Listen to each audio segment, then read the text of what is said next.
সেনবাড়ির সব সম্পত্তি কি এবার চিরতরের জন্য অন্যের হাতে চলে যাবে?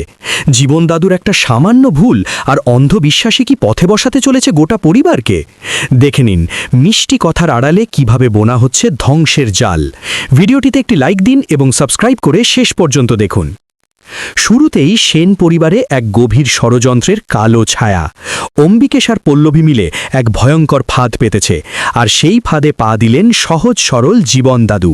অম্বিকেশ তার মিষ্টি কথার জালে এমনভাবে দাদুকে ভোলালো যে দাদু কোনো কিছু না ভেবেই, কোনো কাগজ না পড়েই পাওয়ার অফ অ্যাটর্নিতে সই করে দিলেন।